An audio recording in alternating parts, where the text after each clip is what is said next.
Assalamualaikum warahmatullahi wabarakatuh.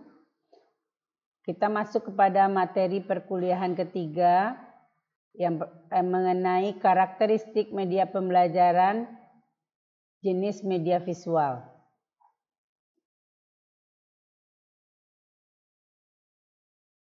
Di sini tujuan pembelajaran kita adalah yang pertama untuk memahami pengertian dari berbagai jenis media visual dalam pendidikan. Yang kedua, mengidentifikasi karakteristik media visual dalam mendukung pembelajaran. Yang ketiga, menganalisis manfaat penggunaan media visual dalam meningkatkan pemahaman. Yang keempat, mengetahui cara penerapan media visual yang efektif dalam pembelajaran. Dan yang kelima, menilai dampak media visual terhadap motivasi dan keterlibatan siswa.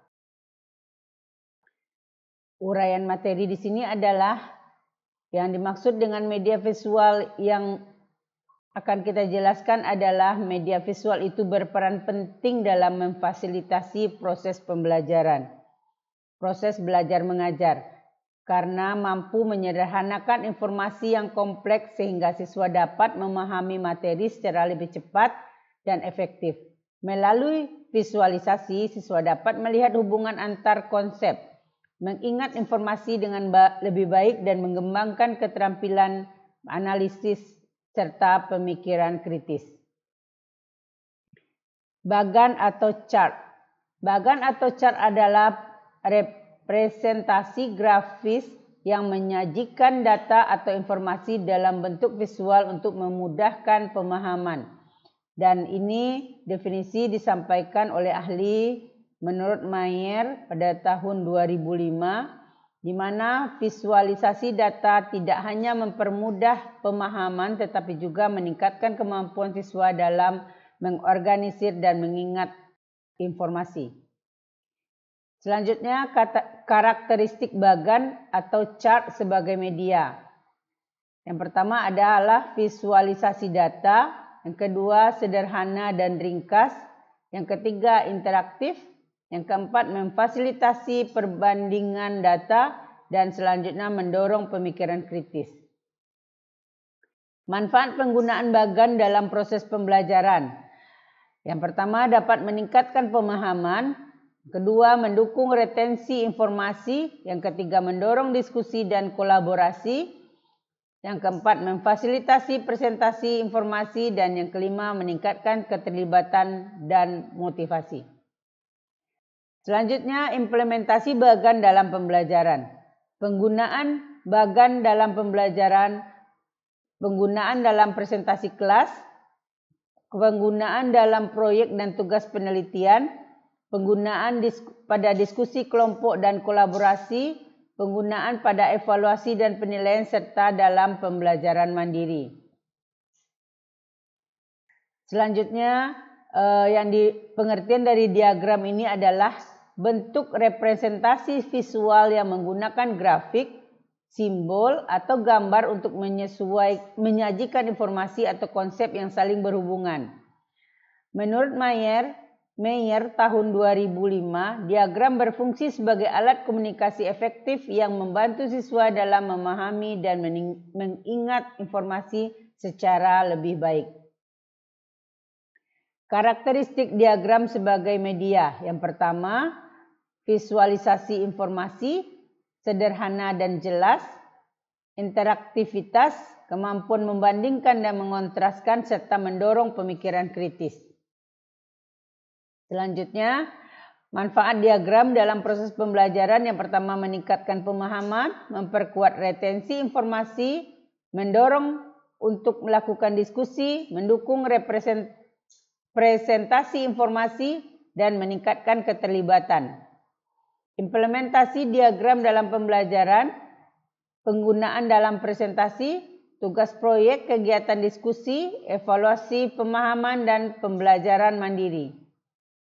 Jenis-jenis diagram dalam pembelajaran. Yang pertama, diagram alir atau flowchart, diagram Venn, diagram batang, dan diagram lingkaran atau P-chart. Selanjutnya, diagram tulang ikan, diagram struktur, diagram Gantt gen dan diagram pohon atau tree diagram. Selanjutnya kita masuk kepada grafik. Grafik adalah representasi visual dari data atau informasi yang disajikan dalam bentuk diagram, tabel atau gambar. Grafik digunakan untuk menyajikan data numerik atau informasi secara ringkas dan jelas sehingga memudahkan pemahaman dan analisis.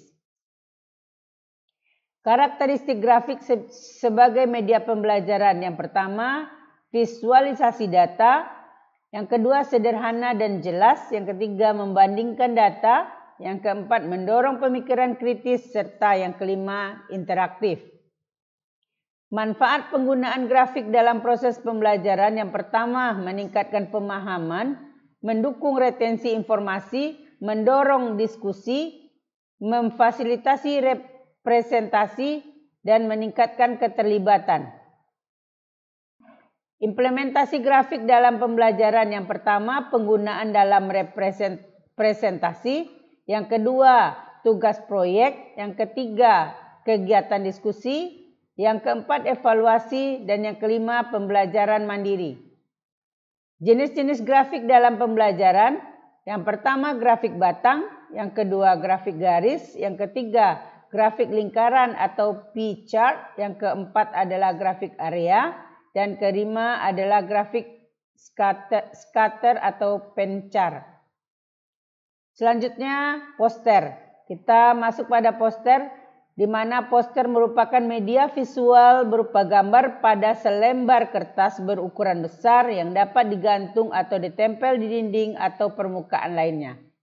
Fungsi utamanya adalah untuk menyampaikan informasi tertentu yang dapat mempengaruhi dan memotivasi tingkah laku orang yang melihatnya, menurut Miftahul 2013. Karakteristik poster sebagai media. Yang pertama, untuk visualisasi informasi, aksesibilitas dan kepraktisan, efektivitas pembelajaran, dan yang selanjutnya untuk fleksibilitas penggunaan. Manfaat penggunaan poster dalam proses adalah bagi guru, bermanfaat bagi siswa, dan bermanfaat bagi proses pembelajaran. Implementasi poster dalam pembelajaran untuk strategi penggunaan, hasil penelitian, dan faktor pendukung. Selanjutnya kita masuk pada kartun. Kartun adalah salah satu jenis media visual yang memiliki peran signifikan dalam pembelajaran adalah kartun. Penggunaan kartun dalam proses pembelajaran tidak hanya mampu menarik perhatian siswa, tetapi juga membantu dalam memahami konsep-konsep yang kompleks melalui kombinasi unsur visual dan naratif. Karakteristik kartun sebagai media itu adalah sebagai aspek visual yang menarik, meningkatkan pemahaman dan retensi informasi, penggunaan humor untuk menciptakan suasana belajar yang positif, pendekatan konstruktivis, serta kemampuan mengatasi perbedaan gaya belajar. Manfaat penggunaan kartun dalam proses. Yang pertama, meningkatkan motivasi siswa, membangun keterampilan berpikir kritis, mengurangi beban kognitif, menciptakan suasana belajar yang menyenangkan, serta mengakomodasi berbagai gaya belajar. Implementasi kartun dalam pembelajaran. Yang pertama, pemilihan media yang tepat. Selanjutnya, efektivitas dalam meningkatkan hasil belajar. Dan yang terakhir, kartun sebagai alat untuk pembelajaran interaktif. Dari materi pertemuan ketiga ini dapat kita rangkum bahwa penggunaan media visual dalam pendidikan terbukti efektif dalam meningkatkan pemahaman, retensi informasi, dan keterlibatan siswa dalam proses pembelajaran.